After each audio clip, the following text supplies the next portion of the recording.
তার মানে ওরা তোকে খুনি হিসেবে ফ্রেম করতে চাইছে, am I right? ইয়েস। সেই দিন ওই ভবতোষ প্রামাণিকের ডেরায় আপনি একা যাননি ঈশান স্যার, আমিও গেছিলাম। ইশিকা ম্যাডামের সাথে ছবিগুলো আমিও দেখেছিলাম ঈশান স্যার। কিন্তু এবার আমি আপনার মুখে শুনতে চাই যে সেদিন আসলে কি হয়েছিল। ভবতোষ প্রামাণিক আমাকে ইশিকার খুনের অভিযোগে ফাঁসাতে চেয়েছে। ও আমাকে ব্ল্যাকমেল করছে, ও আমাকে পুলিশের হাতে ধরিয়ে দিতে চায়। এসব হলে তো আমার মায়ের মান সম্মান সব ধুলে মিশে যাবে জাদুকর। অনুশ্রী ভাববে যে আমি ইশিকার সাথে কোনো প্রেমের সম্পর্কে ছিলাম। আমি জানি না আমি কি করবো, আমি সত্যি জানি না জাদুকর। এর থেকে মরে যাওয়া ভালো। তাহলে মরে গেলে তো আর ভবতোষ মানে কিছু করতে পারবে না আমাকে। সবার জীবন শেষ হওয়ার থেকে নিজের জীবন শেষ করে না ভালো, তাই করি আমি। আপনি আমাকে কথা দিন ঈশান স্যার, আপনি কোনোদিনও মরে যাওয়ার কথা মুখেও আনবেন না, নিজেকে শেষ করে দেওয়ার কথা আপনি কোনোদিনও ভাববেন না। আপনার যদি কোনো সমস্যা হয়ে থাকে তাহলে আমরা দুজন সেটা নিয়ে যদি আলোচনা করি তাহলে সেই সমস্যার সমাধান বেরিয়ে যাবে ঈশান স্যার। আমি সবসময় আপনার পাশে আছি, আপনাকে শুধু একটু বিশ্বাস রাখতে হবে নিজের উপর। বিশ্বাস আছে আর বিশ্বাস রাখবো। তুমি শুধু এই যাচ্ছে আমাকে বাঁচিয়ে দাও জাদুকর। জাদুকর তুমি তো আমার জাদুকর, বলো তুমি আমাকে বাঁচাতে পারবে না জাদুকর? কিছু একটা জাদু করো না জাদুকর, যে তুমি আমাকে এই সিচুয়েশন থেকে আমাকে বাঁচাও প্লিজ। একটা পথ আছে ঈশান স্যার, একটা পথ আছে। আমাদের ছোট সাহেবকে সব কথা বলে দিতে হবে। তোমার কি মাথা খারাপ হয়ে গেছে? ভাইটা যদি এসব কিছু জানে তাহলে আমার সাথে আর কোনোদিনও কথা বলবে না, আমাকে কোনোদিন ক্ষমা করবে না। ঈশান সাহেব আপনি কিছু জানেনই না, ছোট সাহেব মোটেও এরকম না। আর আমি তো শুনেছি যে ছোট সাহেব আপনাকে সবসময় ছোটবেলা থেকে বড় কিংবা ছোট সব কিছুতে আপনাকে আঁকলে রেখেছে। উনি কোনোদিনও আপনার ক্ষতি হতে দেননি ঈশান সাহেব, আর এবারও দেবেন না। ওই ভবতোষ বাবু দেবলীনা ম্যাডামের সাথে হাত মিলিয়েছেন। ওনারা দুজনে আসলে আপনাকে ফাঁসাতে চাইছেন না, ওনারা ফাঁসাতে চাইছেন দেবীমাকে। এখনো সময় আছে ঈশান সাহেব, আমাদের ছোট সাহেবকে গিয়ে সবটা বলে দিতে হবে।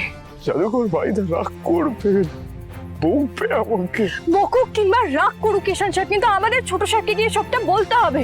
বিশ্বাস করুন, এটাই আপনাকে সমস্যা থেকে বের করার একমাত্র পথ।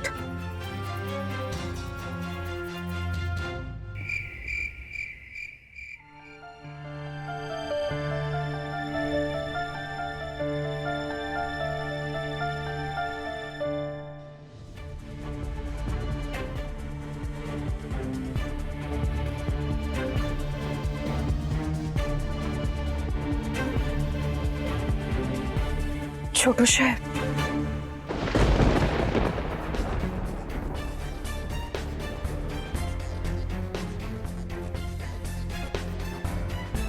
তুই সারাদিন কোথায় ছিলি বলতো?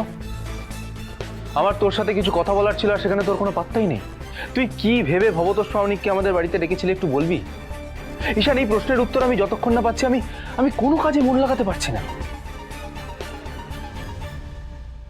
কিরে এই, আরে আমি কিছু জিজ্ঞেস করছি, আমাকে বল। এইভাবে চুপ করে থাকিস না, বল ঈশান।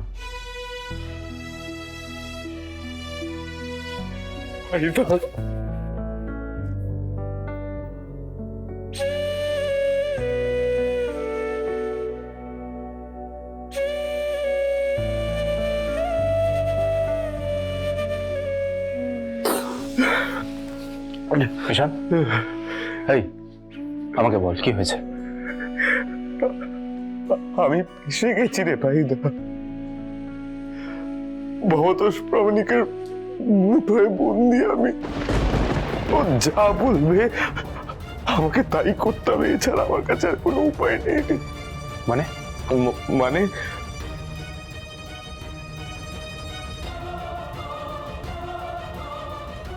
টাকা নয়, আমারটাই ফর্মুলা, কসমেটিক্সের বিশ্ববিখ্যাত অর্গানিক ফর্মুলা, যার কারণে গাঙ্গুলি গ্রুপ অফ কোম্পানিজ আজ এতটা সাকসেসফুল। ফোল্ডার কপি হয়ে গেছে, এবার আমাকে বেরোতে হবে। জাদুকর, আমি তোমাকে পরে সবটা বলবো। হ্যাঁ, আমি এখন আসছি। ঈশান, তুই আমার ল্যাপটপ নিয়ে কি করছিস? ঈশান, তুই নিজের কোম্পানিতে চুরি করেছিস? আমি ভাবতে পারছি না এই সমস্ত কিছুর পিছনে তুই আছিস। ভাইদা আমি আমি পুরো ফর্মুলা দিইনি রে। জাদুকরের বুদ্ধি অনুযায়ী আমি ফর্মুলার খানিকটা অংশ বদলে দিয়েছিলাম। আমি সত্যি বলছি, আমি পুরো ফর্মুলা দিইনি। আর ছোট সাহেব, তখন এছাড়া আমার মাথায় আর কোনো বুদ্ধিও আসেনি। ঈশান সাহেবকে বাঁচানোর জন্য ওই সূত্রটা দিতেই হতো, আর সূত্রটা দিয়ে দিলে কোম্পানির সাথে বিশ্বাসঘাতকতা করা হতো। তাই আমি তোমার মাথায় যেই বুদ্ধিটা এসেছে সেটা হয়তো আমার মাথায় আসতোই না কুসুম, তাই নিজেকে ব্লেম করো না। কিন্তু এই সমস্ত কিছু তোমাদের আমাকে আরো আগে জানানো উচিত ছিল। আর ঈশান, আমাকে ক্ষমা করে দে ভাইদা, আমাকে প্লিজ ক্ষমা করে দে। আমি জানি না আমি কোন ঘুরে একটার পর একটা ভুল করে চলেছিলাম, কিন্তু আমি জানি না কেন ভুল করছি না। তার মানে দেবলীনা ভবতোষের থেকে এই ফর্মুলাটা পেয়েছে। দেখছি এবার দেবলীনা পুরো পুরো আট খাট বেঁধে ময়দানে নেমেছে। দেবলীনা ম্যাডামকে যতটা ভয়ঙ্কর আমি ভেবেছিলাম, উনি তার থেকেও ভয়ঙ্কর। আমাকে ওরা ইশিকার খুনের দায় ফাঁসাতে চাইছে ভাইদা, কিন্তু বিশ্বাস কর ভাইদা, তুই জানিস তো আমি খুন করিনি রে। আমি শুধু ওই পেট থেকে ওই ছুরিটা পার করতে চেয়েছিলাম, করেছিলাম যাতে বাঁচাতে পারি রে। আমি খুন করিনি ভাইদা। তারপর ওই সময় অথচ কেউ একটা ছবি তুলেছিলাম শুধুমাত্র আমাকে ব্ল্যাকমেল করবে বলে। আমি খুন করিনি ভাইদা, বিশ্বাস কর আমি খুন করিনি। দিস ইজ টু মাচ ঈশান। কিন্তু ঈশান সাহেব কিচ্ছু করেননি ছোট সাহেব, উনি নির্দোষ। আর সেটাই প্রমাণ করার জন্য আপনার সাহায্য চাই। কুসুম, এটা কি ইয়ার কি হচ্ছে? খুনের লোকেশনে প্রেজেন্ট থাকা, ডেড বডি থেকে চাকু বের করে, এরপরেও আমি কি করে ঈশানকে নির্দোষ প্রমাণ করব? তুমি জাদুকর হতে পারো কিন্তু আমি নই কুসুম। ভাইদা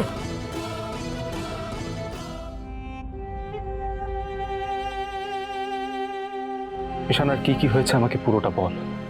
আমি জানি না আমি কতদূর কি করতে পারবো, তবে চেষ্টা তো অবশ্যই করতে হবে। বল। ভাইদা, ইশিকার ফোন থেকে আমার ফোনে একটা লোকেশন আসে।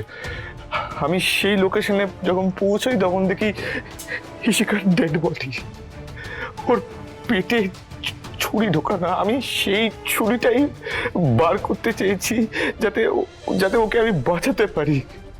অথচ সেই সময় ওদেরই লোক, মানে ভবতোষীর লোক আমার ছবি তোলে, আর এখন সেই ছবি ভবতোষ প্রামাণিকের কাছেই আছে। ওর কথা যদি আমি না মানি তাহলে ভবতোষ প্রামাণিক সব মিডিয়ায় দিয়ে দেবে রে। তার মানে ওরা তোকে খুনি হিসেবে ফ্রেম করতে চাইছে, am I right? ইয়েস।